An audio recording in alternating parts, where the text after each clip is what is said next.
அனைவருக்கும் வணக்கம். மகர ராசிக்காரர்களுக்கு மே 4ஆம் தேதி முதல் அடுத்த 7 நாட்களுக்கு மிக வலுவாக கிரகநிலைகளின் அமைப்பை ஆராய்ந்து பார்க்கும் போது நிச்சயமாக முழு சுபகிரகமாக இருக்கக்கூடிய குரு முதல் வாரமாக பஞ்சமஸ்தானமாகிய 5இல் வீற்றிருக்க போகிறாருங்க. அது மட்டுமல்லாது குருவின் சுப பார்வையும் ஜென்ம ராசிக்கு மிகவும் அபரிவிதமாக கிடைக்கிறது. எனவே பல அதிரடியான புதிய வாய்ப்புகளையும் முன்னேற்றம் நிறைந்த வெற்றி மீது வெற்றி வரக்கூடிய தருணமாக அமைவதற்கான யோகமும் பல்வேறு விஷயங்கள்ல மகர ராசிக்காரர்களுக்கு நிறைந்து கிடைக்கிறது என்பதை கிரகநிலைகள் தெளிவாகவும் துல்லியமாகவும் உறுதிப்படுத்துகின்றன.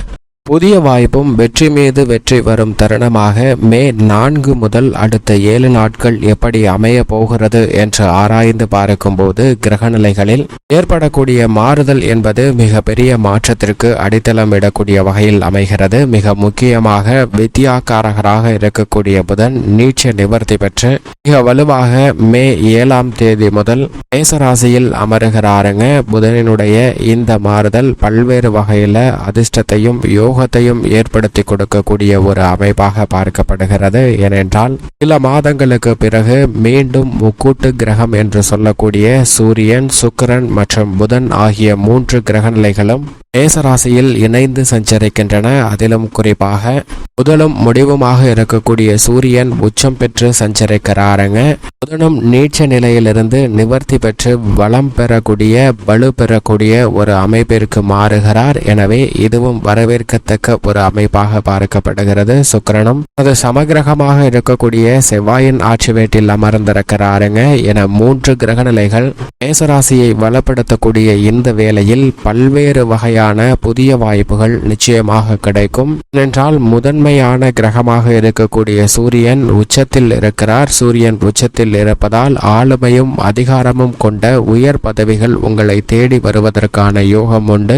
உங்களுடைய பணிகளை பலனை எதிர்பாராமல் கடமையை சரியாக செய்தால் உங்களுடைய திறமைக்கு மிகப்பெரிய அளவில் அங்கீகாரம் கிடைப்பதோடு நீங்கள் எதிர்பார்க்கக்கூடிய முன்னேற்ற வாய்ப்புகளும் மிக வலுவாக நிறைந்து கிடைக்கக்கூடிய அதிர்ஷ்டமும் யோகமும் நிறைந்த ஒரு தருணமாக நிச்சயமாக அமைவதற்கான சூழல் உண்டு. வித்யாகாரகராக இருக்கக்கூடிய புதனும் வலுவிழந்து நீட்ச நிலையிலிருந்து மாற்றத்தை சந்தித்து வலுவாக சஞ்சரிக்கக்கூடிய இந்த தருணத்தில் திட்டமிட்டதை விட அனைத்து விதமான பணிகளையும் சிறப்பாக கையாளுவதற்கான யோகம் நிச்சயமாக கிடைக்கிறது. தெளிந்த அறிவாற்றலுடன் சரியான முறையில புதிய வாய்ப்புகளை வெற்றி மீது வெற்றி வரக்கூடிய ஒரு தருணமாக மாற்றிக்கொள்ளக்கூடிய யோகத்தை நிச்சயமாக கொடுக்கிறார். சுக்கிரனும் மிக வலுவாக இணைந்து சஞ்சரிக்கக்கூடிய வேளையில் நல்ல ஒரு மாறுதல் அரசியல் மற்றும் கலைத்துறை ரீதியான பணிகளில் அபரிவிதமாக கிடைப்பதற்கான யோகம் நிச்சயமாக உருவாகி உள்ள ஒரு தருணமாக பார்க்கப்படுகிறது. இது மட்டுமல்லாது முழு சுபகிரகமாக இருக்கக்கூடிய குரு மிக வலுவாக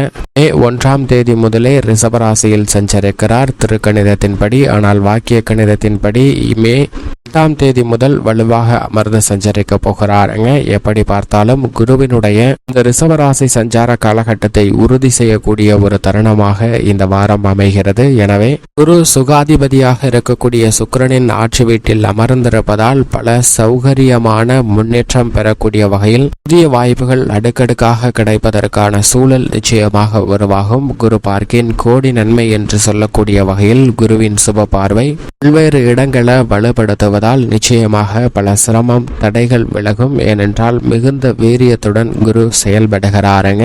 இது நிச்சயமாக வரவேற்கத்தக்க ஒரு அமைப்பாக பார்க்கப்படுகிறது. அது மட்டுமல்லாது நீதி தவறாத நடுநிலை தவறாத நியாயஸ்தராக செயல்படக்கூடிய சனி பகவான் ஆட்சி பலம் பெற்று கும்பராசியில் வலுவாக சஞ்சரிக்கிறார். குடம் குடமாய் நன்மைகளை அள்ளி கொடுக்கக்கூடிய கும்பராசியில் சனி சஞ்சரிப்பது அனைத்து விதமான தடைகளையும் தாமதங்களையும் உத்தியோகம் தொழில் ரீதியான பணிகளில் விளக்குகிறது. நீங்கள் எதிர்பார்க்கக்கூடிய முன்னேற்ற வாய்ப்புகளை மிகவும் வலுவாக நிறைந்து கொடுப்பதற்கான அதிர்ஷ்ட யோகங்களை உருவாக்கி கொடுக்கக்கூடிய ஒரு சிறந்த தருணமாக அமைகிறது என்பதை தெளிவாகவும் துல்லியமாகவும் உறுதிப்படுத்துகிறாருங்க.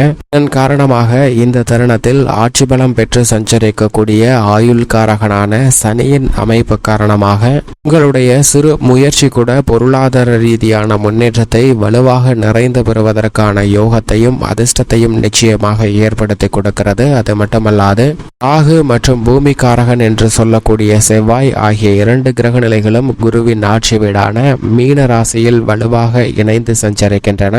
மட்டுமல்லாது சந்திரனும் வாரத்தின் முற்பகுதியில் குரு ஆட்சி வீடான மீனராசியில் சஞ்சரிக்க போகிறாருங்க. பிற்பகுதியில் கூட்டு கிரகங்களுடன் இணைந்தும் இறுதியில் குருவுடன் இணைந்தும் சஞ்சரிக்க போகிறார். சந்திரன் பல்வேறு இடங்களில் மாறி சஞ்சரித்தாலும் கிரகங்களுடைய கூட்டமைப்பை வலுவாக ஏற்படுத்தி கொடுக்கிறார். ஏனென்றால் மீனராசியில் ராகு மற்றும் செவ்வாயுடன் இணைந்து சஞ்சரிக்க போகிறார். மேசராசியில் வித்யாகாரகரான புதன் உச்சம் பெற்று சஞ்சரிக்கக்கூடிய சூரியன் மற்றும் சுக்கிரனுடன் இணைந்து சஞ்சரிக்க போகிறாருங்க. இறுதியில் குருவுடனும் இணைந்து சஞ்சரிக்கக்கூடிய ஒரு சிறந்த தருணமாக அமைவதற்கான யோகம் நிச்சயமாக கிடைக்கிறது. எனவே பல்வேறு வகையான தடைகள் சந்திரனின் அமைப்பு காரணமாக விலகி நல்ல முன்னேற்றத்தை பெறுவதற்கான யோகத்தையும் வாய்ப்பையும் உருவாக்கி கொடுக்கிறது. அது மட்டுமல்லாது முரண்பாடான கிரக சேர்க்கை என்றாலும் ராகு மற்றும் செவ்வாயின் இணைவால் பெரிய அளவிற்கு சிரமம் இல்லை. ஏனென்றால் ராகு தனது சஞ்சார தூரத்தில் பாதிக்கு மேல் கடந்து விட்டாருங்க.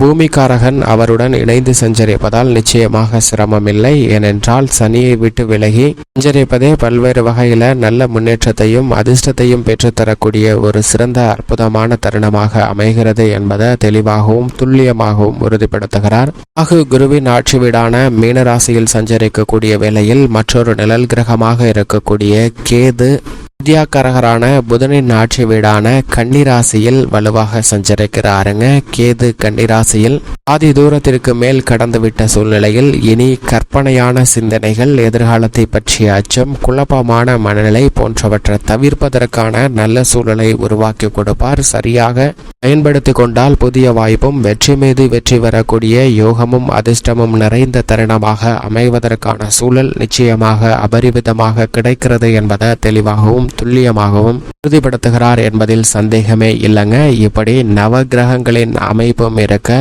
எந்தெந்த விஷயங்களில் அதீதமாக புதிய வாய்ப்பும் வெற்றி மீது வெற்றி வரக்கூடிய தருணமாக அமைவதற்கான சூழல் நிறைந்துள்ளது என்று பார்க்கும்போது மகர ராசிக்காரர்களை பொறுத்தவரைக்கும் முழு சுபகிரகமாக இருக்கக்கூடிய குரு பஞ்சமஸ்தானத்தை வலுப்படுத்துகிறார். பஞ்சமஸ்தானத்தில் அமர்வது மட்டுமல்லாது ஜென்ம ராசியை மிகவும் வலுவாக 9ஆம் பார்வையால் பார்க்கிறாருங்க. குருவின் சுப பார்வை ஜென்ம ராசிக்கு கிடைப்பது மட்டுமல்லாது 9 மற்றும் லாபஸ்தானத்திலும் அதீதமாக கிடைக்கிறது. எனவே திட்டமிட்டதை விட குடும்பத்தில் ஒற்றுமை அதிகரிக்கும். குடும்ப உறுப்பினர்கள் தங்களுடைய கடமையை சிறப்பாக செய்வதற்கான யோகம் உண்டு. குடும்பத்தில் மகிழ்ச்சி ஏற்படுவதோடு மட்டுமல்லாது எதிர்பார்க்கக்கூடிய ஒற்றுமையும் தன ரீதியான முன்னேற்றமும் மிக வலுவாக கிடைக்கக்கூடிய யோகம் உண்டு. ஆரோக்கியத்தில் அபிவிருத்தி கிடைக்கும். திருமணம், புத்திரபாக்கியம் உள்ளிட்ட பல எதிர்பார்ப்புகள் மிக வலுவாக கொடுக்க போகிறாருங்க. புத்திரக்காரராக இருக்கக்கூடிய குரு உத்தியோக ரீதியாக ராசியின் அதிபதியான சனி பாத சனியாக 2இல் அமர்ந்திருக்கிறார். எனவே இனி வெகுவளவில் அவரால் ஏற்படக்கூடிய சிரமம் குறைகிறது. அது மட்டுமல்லாது நீங்கள் திட்டமிட்டு செயல்படக்கூடிய சிறு முயற்சியாக இருந்தாலும் அவற்றில் புதிய வேலை வாய்ப்பு, வெளிநாட்டு வேலை வாய்ப்பு, உத்தியோக ரீதியான சலுகைகள் போன்ற அனைத்தையும் நிறைந்து கொடுக்கக்கூடிய வலுவான முன்னேற்றத்தை ஏற்படுத்தி கொடுக்க போகிறார். தொழில்துறை, வியாபாரத்துறையில் இதுவரை இல்லாத அளவிற்கு உச்சபட்ச வளர்ச்சியும் முன்னேற்றமும் நிறைந்து பெறக்கூடிய இனிமையான தருணமாக அமைவதற்கான யோகம் நிச்சயமாக இந்த தருணத்தில் கிடைக்க போகிறது. மகர ராசிக்காரர்களுக்கு கலைத்துறையின் நாயகனாக இருக்கக்கூடிய சுக்கிரன் சுகஸ்தானத்தில் மிக வலுவாக உச்சம் பெற்று சஞ்சரிக்கக்கூடிய சூரியனுடன் இணைந்து சஞ்சரிக்கிறாருங்க.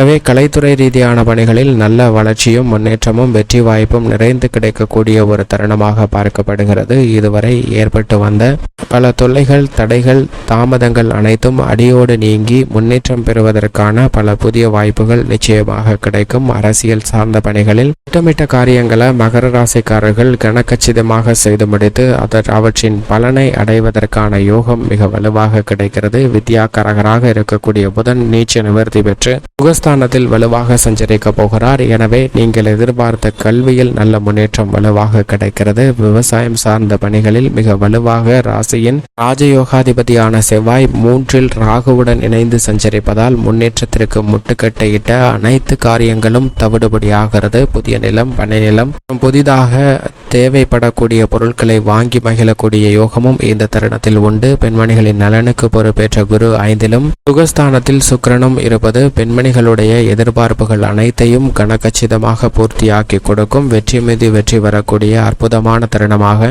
மகர ராசிக்கார பெண்மணிகளுக்கு நிச்சயம் அமையும். மேலும் சாதகமாக மாற்றிக்கொள்ள நிச்சயமாக மகர ராசிக்காரர்கள் வாரத்தில் புதன்கிழமை விரதமிருந்து அருகாமையில் உள்ள பெருமாள் ஆலயம் சென்று தீபமேற்றி வழிபாடு செய்யுங்கள். தங்களுடைய வாழ்வில் ஏற்படக்கூடிய ஏற்படக்கூடிய தடைகள் விலகி சுபிட்சமும் முன்னேற்றமும் வெற்றி மீது வெற்றியும் புதிய வாய்ப்பும் நிறைந்து நிச்சயமாக கிடைக்கும்.